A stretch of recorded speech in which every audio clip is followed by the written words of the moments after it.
það alls ekki þannig að við séum alltaf að vinna með sömu kvarða yfir sömu hluti.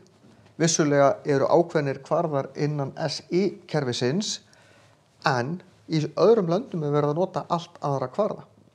Eitt þekktasta dæmi þetta eru Celsius og Fahrenheit gráður. Við á Íslandi notum Celsius gráður, sem er grunneiningin í SI-kerfinu. Svo er reyndar til Kelvin gráður sem eru líka hluti af SI-kerfinu. Það er aðeins annað. Ég er bara vísindamenn sem nota það. En Fahrenheit gráður til dæmis notaðar í Bandaríkjunum og fleiri löndum. Það eru bara sögulegar ástæður af hverju sumir nota Fahrenheit gráður meðan aðri Celsius, ég ætla ekki að fara út í það hér. Heldur, það eru bara til ákveðnar formúlur, hvernig við breytum úr Fahrenheit í Celsius og úr Celsius í Fahrenheit. Og þessar formúlur eru yfirleitt í bókunum, annars getið þið síðar hér. Og ef ég á að setja hérna 50 gráður Fahrenheit, þá skrifa ég formúluna, nema í staðin fyrir að skrifa F, þá skrifa ég 50 því ég á að finna það út. Sinnum 5 níundu. Og þetta eru 18 sinnum 5 níundu þegar ég slæði inn í vasareikni þá fæ ég 10 gráður á Celsius. Þannig að 50 gráður á Fahrenheit eru 10 gráður á Celsius.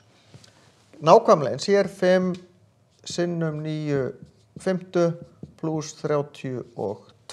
Ég fæ úr þessu 41 gráða á Fahrenheit.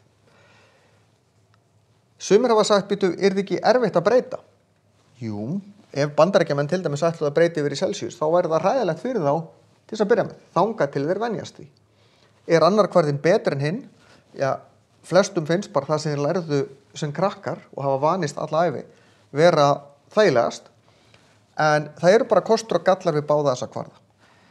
Við á Íslandi búum náttúrulega við hitastig sem að sveiflast sérstaklega veturna oft upp fyrir og niður fyrir frostmark. Þá finnst okkur eðlilegt að tala plusgráður og mínusgráður. En Bandaríkjamönnum þegar hitinn er komin yfir 100 gráður, þá eru það ógeðslega heitt. 100 gráður er nálægt líkamshita að fara að nálgast 40 gráðunar. Það er þó ein tala sem er eins báðum megin og það eru mínus 40 gráður. Það er bæði í Fahrenheit og Celsius nákvæmlega það sama. Þarna sameinast kvarðarnir.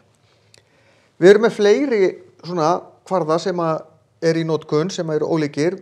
Við notum til dæmis kílómetra, aðrir nota mílur. 1 míla er 1609 metrar.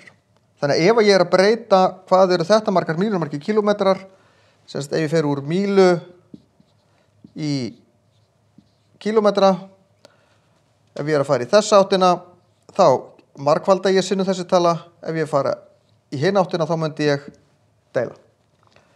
Við erum líka með fet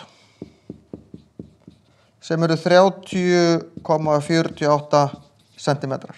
Svo eru tommur, álnir, það eru til alls konar mælieiningar. Ég ætla alls ekki að fara að skrifa þar allir upp hér.